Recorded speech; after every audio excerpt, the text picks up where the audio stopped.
आपको संदल कैसे लगी? सिमरान,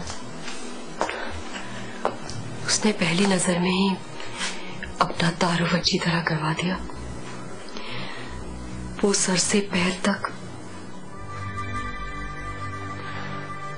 शुक्र है मैं ठीक था, लेकिन मेरा भाई इस बात को नहीं समझा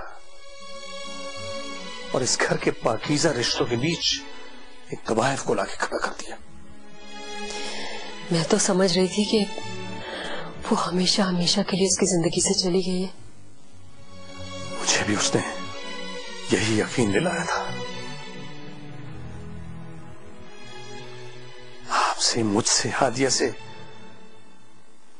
उसका माफी मांगना ये बता रहा था कि वो सुधर गया है, लेकिन ये उसकी चाल थी। असद इतना कीना परवर हो सकता है, मैं सोच भी नहीं सकता था। मुझे तो अब ये परेशानी हो रही है कि अब क्या होगा। असद और संदल को ये घर छोड़ के जाना होगा, क्योंकि मैं एक नापाक वजूद को इस घर में कबूल नहीं कर सकता। वो इस घर में रहेगी तो ये घर जन्नम बन जाएगा। संदल की इस घर में मौजूदगी बच्चों के जहनों पे तकलीफ देने को छोड़ जाएगी। सिमरान, हादिया का क्या होगा? वो तो पहले ही असद के साथ कॉम्प्रोमाइज और समझौते की जिंदगी गुजार रही है। हादिया इस घर की बेटी है। हम उसे एहसास दिलाएंगे कि हम उसके अपने हैं, ये घर उसका अपना है, और असद को एक दिन इसी घर उसके पास लौट के आना है। लेकिन फिलहाल असद और संदल को ये घर छोड़ना होगा। मैं उसका हिस्सा उसके मुंह पे मारने जा रहा हूं। लेकिन सिमरान, हो सकता है कि इससे पहले ही उसे अपनी गलती का एहसास हो जाए।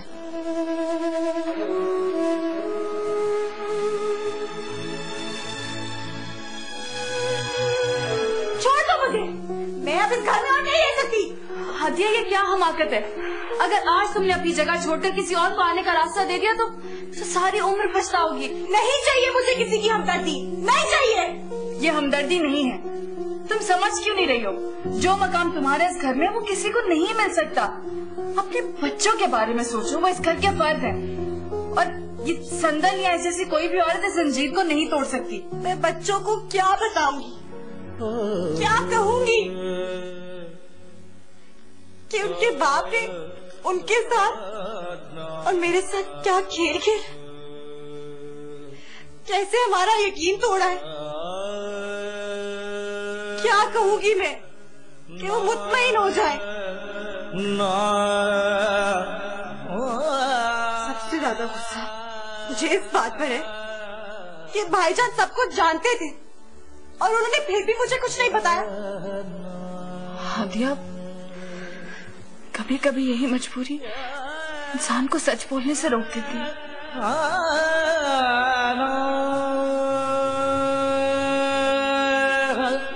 तुम अपने शोहर को अभी तक समझी नहीं। तुम मेरी फिक्र छोड़ो, अपना पता करो। तुम्हारा कौन सा है? तुम असद की पहली बीवी हो या दूसरी? तुम असद और संदल के बारे में जानती थी ना? तुम्हें पता था ना कि क्या हो रहा है?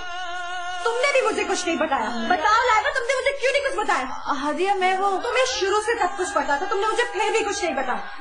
बताओ लाइबा, तुम मुझे बताए बगैर नहीं जा सकती। भाभी, यू डोंट अंडरस्टैंड, हम लोग नहीं चाहते थे कि आप हटो।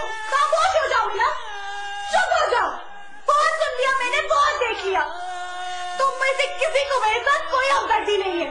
तुम लोग मेरे हो ही नहीं। तुम लोग को कोई एहसास नहीं है कि मैं अपनी नजरों में कितनी बुरी तरह गिर गई हूँ। भाभी प्लीज मत रोए। छोड़ दो, जाओ यहाँ से। तंग आ चुकी हूँ मैं सबसे। कोई मेरा कोई साथ नहीं देता, मैं क्या करूँ? तुम सब एक जैसे हो, कोई मेरा नहीं है यहाँ पे। मेरा घर बर्बाद हो गया, मेरे बच्चे, उनका क्या होगा? कौन संभालेगा मेरे बच्चों को? छोड़ दो मुझे बिना, छोड़ो मुझे प्लीज, यहाँ से चली जाओ। मुझे किसी की जरूरत नहीं है, प्लीज मुझे तुम में से किसी की कोई जरूरत नहीं है। मेरे बच्चों का क्या होगा? मेरे बच्चों को कौन देखेगा? इनको मैं क्या बताऊं? क्या कहूँगी मैं अपने बच्चों को? चुप कर जाए प्लीज।